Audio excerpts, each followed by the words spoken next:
Good day, everyone. This is the Group 6, and our topic for today is all about employment policies, procedures, and guidelines. What is the difference between policies, procedures, and guidelines?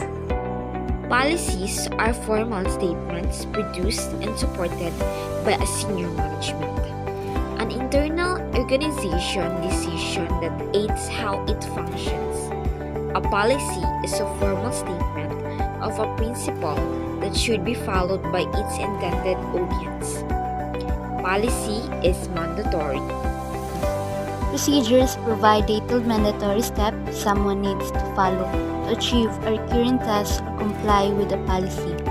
Procedure inform employees how to carry out or implement a policy.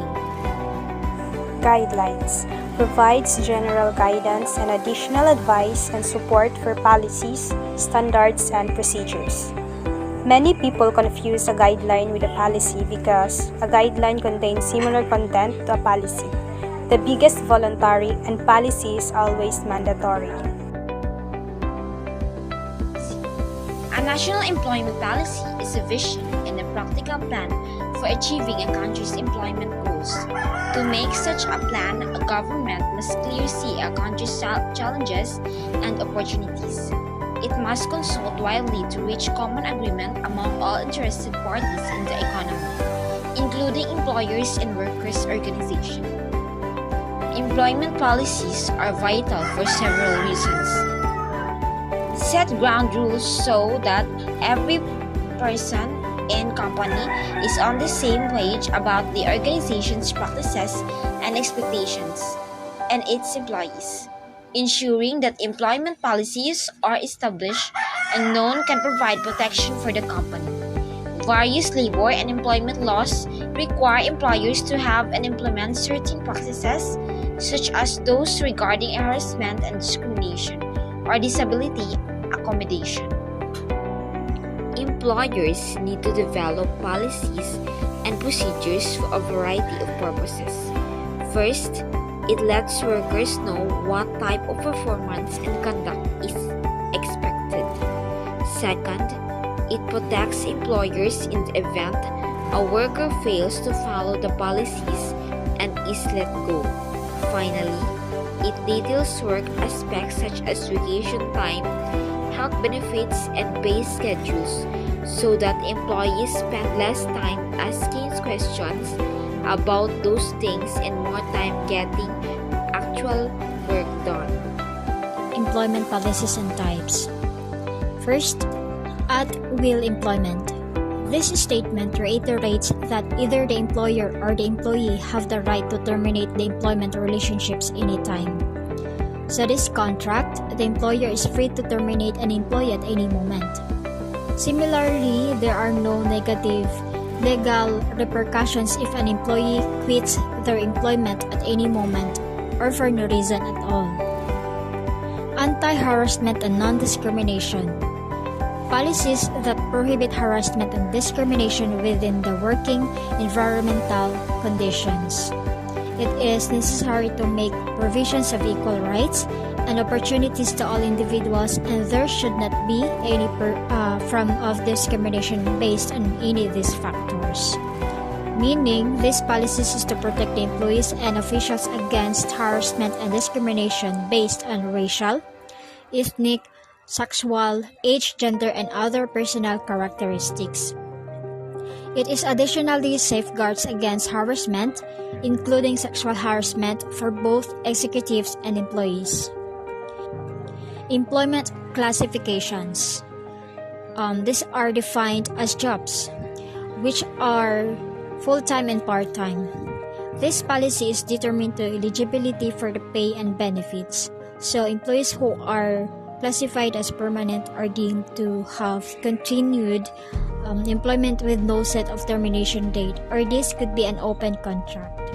The corporations offers retirement, health, and dental insurance to permanent employees as well as other benefit programs. Leave and time off benefits. It is necessary to grant employees leaves in accordance to the policies and procedures. These policies address the rules and procedures of the organizations and in terms of holidays, vacations, sick leaves, and time off benefits. The fact that leaves start of an end date, whereas time off benefits has a record for each day of absence, it might make the situation worse for some people. We need the help of an integrations tool to remedy these inconsistencies, depending on the requirements of a management systems or other personnel systems. Meal and breaks.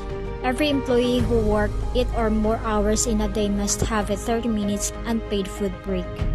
It does not include the meal breaks in an hour work.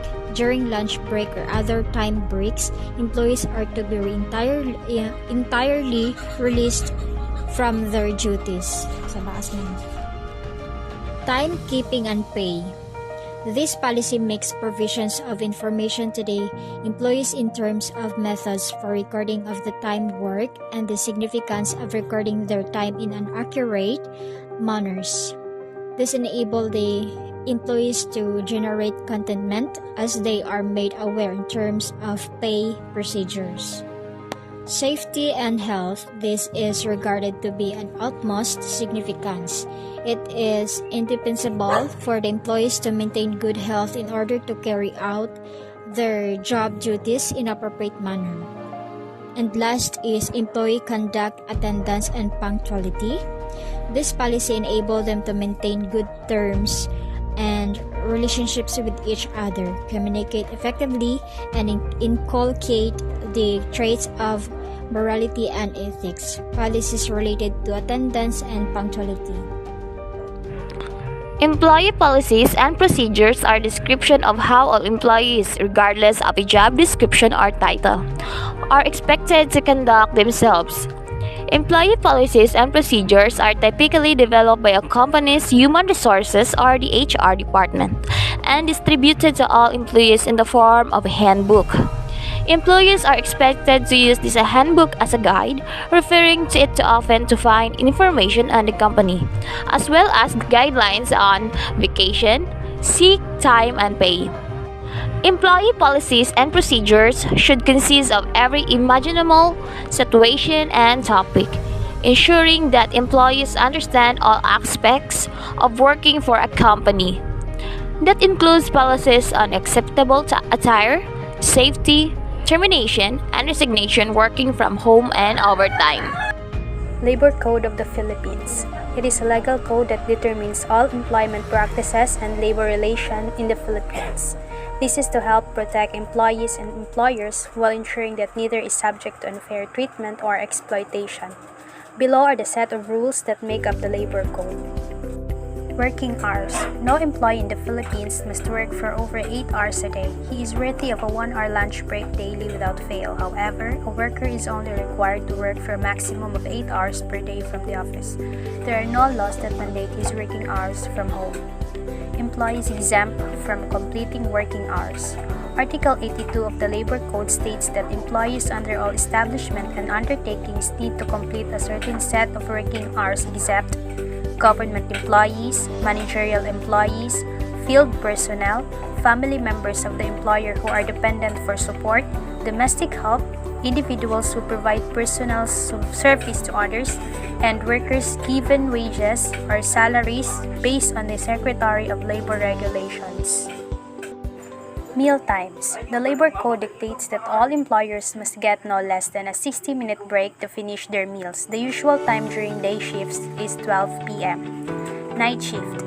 In case an employer requires a worker to work during the night anytime between 10 p.m. and 6 a.m., he must be paid a minimum of 10% over and above his regular wage for each hour. Rules for overtime work. Since the maximum work hours allowed in the Philippines are 8 hours, in case an employee works for longer, he must be paid extra. This includes additional compensation of 25% of his regular work wage.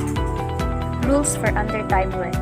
According to the Article 88 of the Labor Code, undertime work on a business day will not influence overtime work on any given day. This means that if an employee leaves work early, he cannot made to work overtime the next day to make up for those hours. This is because the rate of overtime per hour is higher than the missed hours. Leaves. all employers are subject to a weekly rest day of a full 24 hours after every 6 consecutive working hours. The specific rest day can be mutually decided. However, an employee can argue his case if he prefers to be given a rest day based on a religious event or holiday. In summary, the Labor Code of the Philippines ensures that no worker is abused while giving authority to employers to assign overtime, work, or work on holidays as long as they pay the wages stated by the law. All in all, policies and procedures are regarded as formal commitments that are focused upon the ways in which employers deal with the employees. Within the organizational structure, the members are assigned various job duties in accordance to their educational qualification, competencies, and aptitude. It is apparent that they need to generate adequate information in terms of implementation of job duties satisfactorily. Apart from this is vital for them to acquire information in terms of HR policies and procedures as well. Through these HR policies and procedures, the members of the organization obtain proper guidance and direction.